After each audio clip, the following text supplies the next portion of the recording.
제자 되고 제자로 살자 살기라는 그런 제목으로 하나님 말씀을 함께 나누기를 원합니다. 모든 사람이 그런 것 같습니다. 어떻게 살든 하루를 살든 좀 잘 살아보고 싶은 게 모든 사람들의 저런 욕망일 것 같고요. 또 뭐 잘 사는 것도 잘 사는 거지만 뭐 어떤 의미 있는 삶이 돼야 되지 않겠습니까? 때로는 열심히 살았다고 생각하고 이렇게 밤에 잠을 자기 전에 잠깐 침대에서 누웠다 보면 오늘 뭐 했지? 뭐 이런 생각이 들 때가 있는 것 같습니다. 한 주간 참 바쁘게 살았는데 그 한 주간을 돌이켜보면 오늘 이번 주엔 할 일이 없는 것 같은데 왜 이렇게 한 주가 빨리 갔을까? 도대체 한 주 동안 내가 무엇을 했을까라고 하는 그런 생각을 하게 됩니다. 좀 더 신앙적인 그런 생각 속에서는 그렇죠. 야, 오늘 기도도 제대로 못했네. 성경도 잘 못 읽었네. 오늘 내가 요즘 한 주간의 신앙생활이 참 아무것도 한 게 없이 한 주간 흘러갔네. 하나님 보기에 참 부끄러운 내 자신을 돌이켜 볼 때도 있다라는 거죠. 우리의 삶의 모든 모습 속에서 세상적으로 뭔가 열심히 노력하는 것도 중요하겠지만 사실 우리는 그리스도인이지 않습니까? 그런 그리스도인으로서 우리가 그리스도인답게 그리스도인처럼 살아가는 것, 우리가 분명 예수 닮고 예수님의 제자로 살자라고 이야기하고 예수 제자 되기 위해서 우리가 참 많은 노력을 하고 헌신을 하고 수고를 하고 열심을 내고 있습니다만, 우리가 얼마나 많은 그 수고와 열심 속에서 내가 진정한 예수님의 제자 되고 제자로 살아가고 있는 모습이 있을까? 내가 그리스도인으로서 얼마나 정말 많은 사람들에게 영향력을 끼칠 수 있는 진정한 그리스도의 향기를 바라며 살아가고 있는 사람일까 하는 그런 부분들에 대해서 생각을 하게 됩니다. 오늘 말씀을 가만히 들어보면 역시 우리가 어떤 모습으로 바라보느냐에 따라서 오늘 이야기들이 참 놀라운 기적과 이적으로 우리가 여겨지겠지만, 또 한편으로 봤을 때 우리 자신을 좀 돌이켜 볼 수 있는 그러한 말씀들이 아닌가 하는 생각을 합니다. 그래서 오늘 이 시간에는 오늘 이 본문의 이야기들 통해서 과연 우리가 어떠한 믿음으로 살아야지, 내가 또 어떤 삶으로 살아야지 진정한 그리스도인으로서 내가 예수님의 제자 되고 제자로 살 수 있는 그런 삶의 모습이 될 수 있을까? 하루를 살더라도 많이 돈 벌고 내가 풍요롭게 풍족하게 여유 있게 사는 삶이 아니라 정말 하나님 보시기에 가장 기쁜 삶, 그래 너가 참 잘 살고 있구나, 네가 최선을 다하고 살아가고 있구나, 그래 그 믿음 지키고 있구나, 그런 믿음 속에서 네가 신앙을 고백하며 날마다 그 신앙을 위해서 헌신하고 수고하고 애쓰고 있구나 라고 하는 그 하나님의 칭찬 속에 살아가는 그 삶의 모습이 무엇일까라고 하는 부분에 대해서 오늘 말씀을 드리려고 합니다. 첫 번째는 뭐냐면, 우리는 진정한 우리 속에 치유가 있어야 되는데 이 치유는 그냥 되는 것이 아니다라는 얘기입니다. 진정한 치유는 믿음으로부터 비롯되어진다라는 겁니다. 많은 사람들이 정말 질병으로부터 자유로워지고 싶어하는 사람들이 많습니다. 누구나 하나쯤은 질병이라는 게 있습니다. 그 질병이라는 게 겉으로 쉽게 드러나서 몸이 약해서 아니면 계속 지속적인 병원 치료를 통해서 드러나 있는 그런 질병도 있겠거니와, 그렇지 않고 겉으로 드러나지 않고 내 자신만 괴롭고 힘든 그런 질병들도 있다라는 겁니다. 이게 또 육체적인 어떤 그런 질병뿐만 아니라 우리 내면에 속해 있는 그 마음 또한 우리 가운데 있는 질병이 있다라는 거죠. 이 모든 것들이 어떻게 되냐면 치유가 돼야 된다라는 겁니다. 그런 모습 속에서 오늘 본문에 먼저 32절부터 35절에 보니까 놀라운 기적이 일어났죠. 8년 동안 애니아라는 사람이 이 8년 동안 중풍병으로 시달리고 있었던 사람이 있었습니다. 이 사람을 베드로가 어떻게 하냐면, 애니아여 예수 그리스도께서 너를 낫게 하시니 일어나 자리를 정돈하라 라고 그렇게 명령을 하시자 이 애니아가 그 중풍병에서부터 일어나 회복되는, 치유되는 놀라운 능력을 보여주고 있는 것을 우리는 볼 수가 있죠. 근데 중요한 게 이겁니다. 그가 치료됐다라는 거고, 그가 8년 동안의 중풍병에 시달렸다는 것, 그래서 그가 일어났다는 이 기적에 우리가 초점을 맞추지만 그 이면에 분명히 뭐가 있어야 되느냐라는 부분이죠. 분명히 베드로가 가진 능력과 그가 가지고 있는 지식과 그가 경험한 것으로서 그 애니아를 이렇게 세운 것이 아니다라는 얘기입니다. 베드로가 선포한 것은 예수님의 이름이라는 놀라운 기적이었습니다. 그 선포였다는 거죠. 예수가 그리스도 되심에 대한 믿음, 그 믿음이 애니아를 일으켜 세웠던 것이고, 그 믿음이 바로 그러한 8년 동안의 중풍병으로 시달리고 있던 애니아가 일어설 수 있었던 계기가 되는 것이고 근본이 되는 것입니다. 여러분, 우리가 육체적인 질병들, 내면적인 모든 질병들, 우리가 가지고 있는 모든 근심 걱정이 모든 것이 우리에게 있어서 질병이라 한다면 우리는 무엇이 우리를 치료할 수 있느냐? 여러분, 세상적인 의학적 그러한 모든 것들이 우리를 치유하는 것이 아니라 하나님을 향한, 예수 그리스도를 향한 진정한 믿음이 우리 가운데 작동될 때, 나에게 작동될 때 내가 일어설 수 있다라는 겁니다. 치료될 수 있다라는 거죠. 오늘 그 말씀 속에서 두 가지 동사가 나오는데 하나는 뭐냐면 낫게 하신다라고 하는 겁니다. 낫게 하신다는 것은 우리가 잘 알고 있는 것처럼 치료라는 거죠. 치유입니다. 우리는 치유돼야 됩니다. 그런데 그 말씀 속에 다음에 뭐라고 얘기했냐면 정돈하라라고 하는 얘기가 나옵니다. 이 정돈하라라는 헬라어는 스트론니오라는 단어인데, 이 스트론니오라는 단어는 소위 말하면 펴다, 편다, 깔다 이런 의미를 가지고 있습니다. 예수님께서 예루살렘 성에 입성하실 때 많은 사람들이 그 나무를 가지를 깔고 자기의 겉옷을 깔고 했죠. 호산나 다윗의 자손이 오시옵소서 하면서 깔다 할 때 그 쓰는 단어가 이 스트론니오라는 단어인데, 이 말의 의미는 이겁니다. 너 스스로를 그 자리를 펴고라고 하는 의미입니다. 스스로 하는 일들이죠. 다시 말하면 우리에게 진정한 치유가 일어나면 어떤 현상이 일어나느냐, 단순히 누군가의 도움으로 억지로 아니면 누군가의 도움이 꼭 필요해서 내가 하나님 앞에 나아가는 그 모습이 아니라 스스로 독립적으로 자발적으로 내가 하나님 앞에 서 나가는 모습을 이야기하고 있는 거죠. 다시 말하면 우리가 진정한 믿음을 가지고 있는 그 사람은 누군가의 도움으로 치유받는 것이 아니라 우리 스스로의 믿음으로 말미암아 치유될 수 있다는 사실을 이야기하고 있는 겁니다. 그럼 우리가 어떻게 해야 됩니까? 바로 하나님 앞에 나아가는 것을 거리낌 없이 할 수 있는 믿음이 되어야 된다는 겁니다.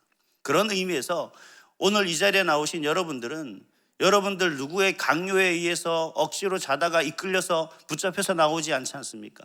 정말 스스로 눈을 뜨고 이 걸음 속에 하나님의 은혜를 사모하며 하나님의 역사를 기대하며 이 자리에 나온 여러분은 그러한 치유의 믿음이 충만한 줄 믿습니다. 그 믿음이 여러분을 치료할 줄 믿습니다. 그 믿음이 하나님 안에서 살아가는 여러분들에게 하나님의 능력, 예수의 이름의 능력으로 빛날 줄 믿습니다. 날마다 그 믿음을 기억하시고 그 믿음을 경험하시는, 그래서 하나님께 영광 돌리는 그러한 예수님의 제자 될 수 있기를 주님의 이름으로 축복합니다. 두 번째는 뭐냐면 우리 가운데 확신이 있어야 됩니다. 어떤 확신이냐면 거듭남의 확신입니다. 이 거듭남의 확신을 통해서 우리에게 보여주는 것이 참 많겠죠. 여러분, 우린 사실 불안과 또 그런 불안 속에서 생각하는 살던 사람이다 보니까 불안보다는 불안이라는 그 요소 속에는 뭐가 있냐 그러면 불확신이라는 것이 있죠. 뭔지 모르겠지만 분명 속된 말로 목사님은 그렇게 하라고 이야기하지만 제 마음이 그렇게 확신이 되지 않습니다. 성경에는 그렇게 기록되어 있지만 정말 그럴까 하고 하는 불확신이 우리 가운데 있죠. 정말 될까? 정말 이렇게 해야 할까? 라고 하는 그런 생각들이 우리 가운데 늘 어떤 부분 속에서는 참 힘들게 어떻게 판단해야 될지 결정을 해야 될지에 대해서 주저하게 한다라는 겁니다. 근데 오늘 이 놀라운 이야기가 있는데, 이 다비다라고 하는 여인이 죽게 되죠. 이 다비다라고 하는 여인의 그 이름이 참 재미있는 이름인데 양이라는 뜻입니다. 영어 성경에 보니까 가젤이라는 뜻으로서 그렇게 표현한다라고 이야기하더라고요. 도르가라는 이름도 마찬가지입니다. 이 요빠는 예루살렘에서부터 한 50km 정도 떨어진 항구인데 우리가 누구 생각납니까? 요나가 생각나지 않습니까? 이 요나의 모습을 가만히 보고 이 요빠에 있는 베드로를 가만히 보면 뭔가 이 느낌이 비슷한 듯한 그런 뉘앙스가 있긴 한데, 중요한 건 뭐냐면 이 말씀을 가만히 보면 이 다비다라고 하는 여인이 예수님의 제자였다라는 얘기입니다. 우리가 흔히 알고 있는 예수님의 제자는 여인이 많지 않죠. 근데 이 신약 성경에서 유일하게 여제자라고 하는 칭호와 호칭하는 여인은 딱 이 여인 한 분밖에 없다는 얘기예요. 근데 여기서 이 여인이 많은 일에 선행하는 일에 열심을 다했다는 것은 오늘 말씀을 통해서 너무나 잘 알고 있는 얘기지만 사실 그 이야기 속에 가려진 가려진 부분들이 있습니다. 어떤 이야기냐면 그 여인이 분명히 죽은 것은 당연한데 37절에 보니까 그때의 병들어 죽음에 시체를 씻어 다락에 누이니라 라고 이야기를 하고 있는 거죠. 무슨 의미일까요? 잠시 한번 생각을 해봅니다. 우리가 일반적으로 사람이 죽으면 염이라는 걸 합니다. 그때 알코올이나 이런 걸 닦고 코나 입에 이렇게 알코올 솜을 가득 채워서 이렇게 염을 하죠. 그리고 붕대나 베옷으로 이렇게 입히고 그런 일들을 하게 됩니다. 이스라엘도 우리와 비슷한 그런 장례 문화들이 있습니다. 그런데 좀 특별한 일들을 하고 있다라는 거죠. 뭐냐면 사람들이 그녀의 시체를 씻어서 다락방에 눕혀 놓았다라는 얘기입니다. 무슨 뜻으로 그렇게 했을까요? 무슨 의미로 그렇게 했을까요? 단순히 장사 지낸다는 의미일까요? 여기서 우리가 이런 모습들을 좀 볼 수 있어야 됩니다. 왜 우리가 장사 지내기 위한 하나의 어떤 과정이라고만 생각을 할까라고 한다면 이 이야기는 아무 의심 없이 흘러갈 수 있습니다만, 여러분, 우리가 좀 더 믿음의 눈으로 바라본다면 이렇게 생각할 수가 있죠. 그 사람들이 다비다를 향한, 도르가를 향한 생각이 우리와 다르다면 그들의 지금 그 죽은 시체를 씻어서 그 다락에 누워 놓았다는 것은 뭔가 의미 있는 행동이었다라는 겁니다. 어떤 의미를 가지고 있을까요? 그들은 뭔가 분명한 믿음의 확신이 있었다는 거죠. 어떤 확신일까요? 그녀가 죽었다라는 것보다 죽은 그녀가 다시 살아날 수 있다라는 확신이 있었다는 겁니다. 그렇게 대단한 거라는 거죠. 단순히 이 도르가를 예수님의 이름으로 다시 일어나게 살린 것이 중요한 것이 아니라 그 모든 그녀를 향한 그 간절함의 믿음들이, 확신 있는 믿음들이 그 가운데 있었다라는 얘기입니다. 우리는 간혹 그런 생각을 합니다.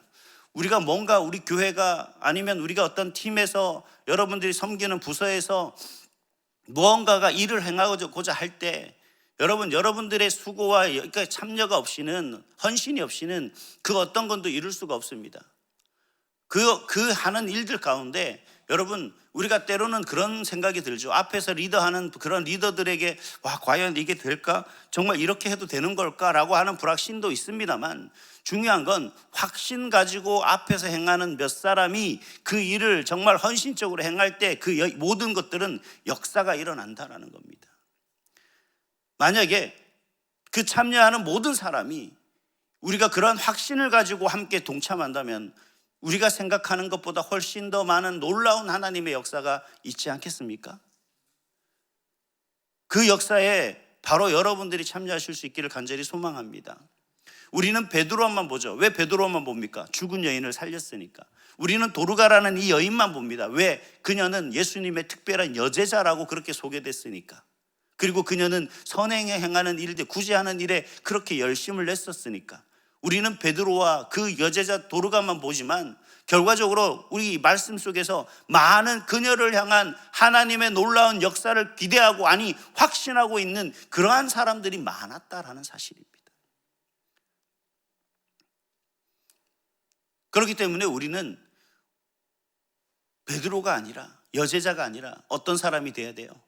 분명한, 나를 거듭나게 하고 나를 통해서 하나님께서 크신 역사를 하실 것이라는 그 역사를 믿는, 확신하는, 그 시체를 씻어 다락에 누였던 그 중에 한 사람이 내가 돼야 된다라는 거죠.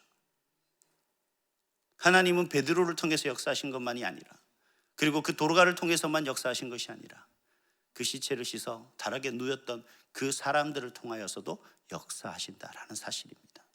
진정한 예수님의 제자는 베드로만이 아니라, 여제자만이 아니라, 도르가만 아니라 바로 그러한 일을 행하였던 사람들도 예수님의 제자였다라는 것을 믿으시기 바랍니다.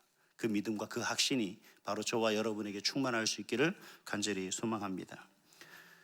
세 번째는 뭐냐면 우리가 좀 더 깨어져야 된다라는 겁니다. 무엇으로부터 깨어져야 되느냐? 내가 가지고 있는 그러한 어떤 선입견과 편견이라는 것이 있습니다. 이게 될까라고 하는 지식적인 면이죠. 이걸 가능할까라고 하는 우리가 가지고 있는 어떤 여러 가지 경험적 판단입니다. 이 모든 것들이 하나님 앞에서 다 깨어져야 된다라는 거죠.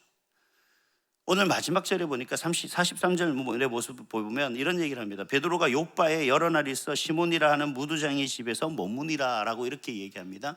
무두장이라고 하니까 가죽을 만드니까 유대 율법의 속에서 과연 이 죽은 시체를 만지는 사람이 정결하냐, 이 정결법 의식 이런 걸 다 떠나서 저는 이런 생각을 한번 해봤습니다. 분명히 베드로가 요바에 가서 여러 가지 놀라운 일들을 행하였단 말이죠. 그리고 베드로가 그러한 놀라운 기적과 이적을 행했을 때 분명히 많은 사람들을 그 베드로를 초청하고 베드로를 자신의 집에서 대접할 수 있을 만한 그런 능력을 가진, 힘을 가진 사람들, 소위 말해서 좀 여유롭고 좋은 집에서 편안하게 베드로를 모실 수 있는 사람들이 있었을 거라는 얘기입니다.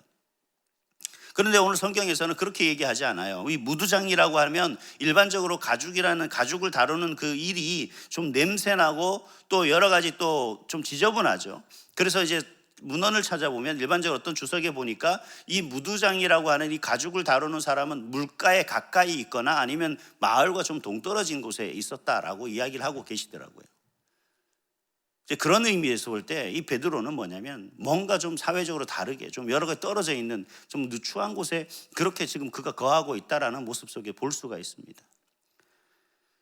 그런 모습을 가만히 보면 우리가 뭔 생각을 해야 되냐면 좀 우리가 볼 때 이성적으로 아니면 우리가 생각할 때 좀 우리 생각으로 봤을 때 우리 생각으로 이해했을 때 우리 생각으로 좀 뭔가 좀 얘기할 때 이런 의미의 편견과 선입견을 좀 내려놓고 과연 하나님께서 이를 통해서 무엇을 행하실 것인가를 좀 우리가 바라볼 수 있어야 된다는 거죠. 사실 성경에 어떤 문자적으로 볼 때 이 43절은 우리에게 그렇게 의미 있는 단어는 아닙니다만 10장에 가면 앞으로 이 베드로가 그가 행하며 나아갈 어떤 그 일 중에 가장 큰 일이 있습니다.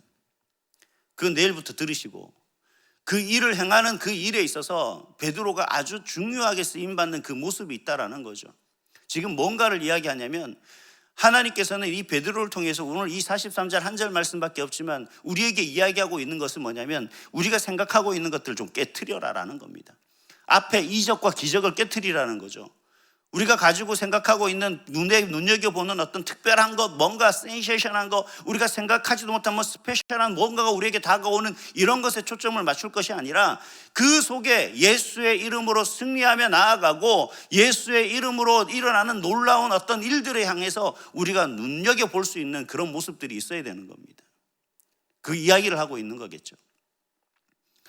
물론 앞의 기적과 이적들이 놀라운 역사입니다. 예수의 이름으로 행했던 죽은 사람을 살리고 8년 동안 병들었던 자를 다시 일으켜 세웠던 그 치유의 능력들, 그것도 중요하겠지만 진정한 예수의 이름으로 승리하며 나아가는 그 사람에게 하나님이 어떤 모습으로 어떻게 쓰실지에 대한 여러 가지 생각들은 또 내려놓아야 된다는 겁니다. 지금 내가 이 자리에 서서 내가 하나님 앞에 이렇게 역사하고 이러한 놀라운 능력들을 나를 통해 발휘되고 나타났지만 중요한 건 그 자리에 항상 내가 서 있어야 된다는 건 아니라는 거예요. 내가 그 자리에 없다고 한들 우리의 삶의 모습 속에서는 항상 예수의 이름으로 승리하는 그런 삶으로 살아갈 수 있다라는 분명한 그런 믿음의 확신들이 우리 가운데 있어야 됩니다. 그게 바로 나를 깨트리는 거예요. 그게 뭐냐면 나를 깨트리는 것이 곧 그 자리에 누가서 드러나는 겁니까? 하나님의 영광이 드러나는 거죠. 예수의 이름으로 높여지는 겁니다. 내가 서야 될 그 자리가 아니라 내가 섰던 그 자리에서 내가 깨어짐으로 말미암아 하나님이 드러나게 되는 것. 내가 깨어지지 않으면 우리 삶에 진정한 그리스도의 예수의 영광은 없게 되는 거죠. 예수의 이름으로 행했던 모든 것들은 의미 없어지는 겁니다. 그게 베드로 밖에 없게 되는 것이고 8년 동안 중풍병자 8년 동안 중풍병으로 앓았던 그 사람 하나, 죽었던 다시 살아난 도르가라는 생각 속에 우리는 살아가죠. 이 본문을 읽으면서 제가 잠깐 그 순간적으로 느꼈던 얘기가 그겁니다. 예수의 이름은 사라졌었습니다. 예수의 능력은 없었어요. 하나님의 역사심은 없었습니다. 베드로가 왜 이런 일을 행했을까? 베드로가 어떻게 이런 일을 행했을까? 베드로가 왜 무두장이 집에 잤을까? 거기서 있었을까? 여러분, 하나님은 없었다는 거죠. 여러분 오늘 우리의 삶에 내가 드러나고 내가 기뻐하고 내가 즐거워하고 내가 만족하는 삶이 아니라 나를 통해서 하나님이 드러나고 하나님이 기뻐하시고 하나님께서 영광 받으시는 그러한 삶을 사는 그런 저와 여러분의 모습이 될 수 있기를 간절히 소망합니다. 그 모습이 진정한 예수님의 제자되고 제자로 사는 저와 여러분의 모습인 줄 믿습니다. 우리 온사랑교회 모든 성도들이 그 모습으로 하나님의 기쁨이 되고 하나님께 영광 돌리는 그 삶이 될 수 있기를 간절히 소망합니다. 기도하겠습니다.